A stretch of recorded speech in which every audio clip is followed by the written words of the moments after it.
Meron lang tayong papakita sa screen saglit. Yung aking mga Okay, go. fans.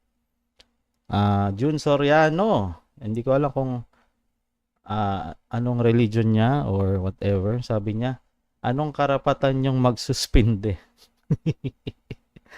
Opo, pati nga si KDR sinuspindi namin. So, ang sagot ko sa kanya, we have all the right. Kung paanong may karapatan ang inyong mga leaders dyan, meron din kaming karapatan. Sinabi po ng Diyos namin na mas malakas kesa sa Diyos nyo. Nakakalinis po ng halal yung Diyos ko eh. Yung sa inyo, hindi. Weak. Po. Sabi naman ni Cruel TV, nasa TikTok, yung mga nasa labas na ng iglesia, wala na talagang gagawing mabuti yan. Opo, napakamarahas po na paratang.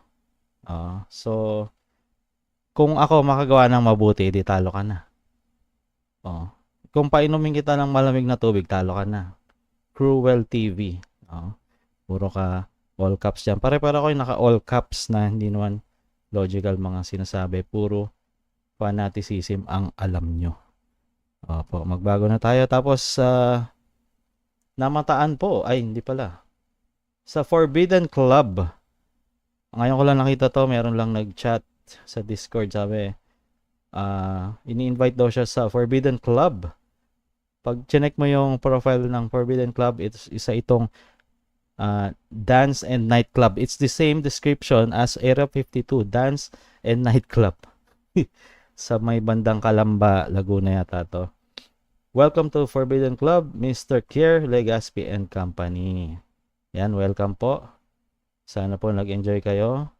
At for me, hindi po yan masama. It's all good.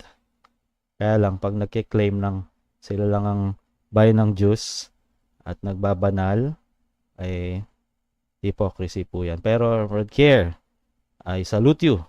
Salute! Po, alam niyo na yun. Salute. Brad, sino ba yun namataan sa salute? Kalimutan ang pangalan niya. Yung TP. Noel, yan. Ayan, Forbidden Club, punta po kayo.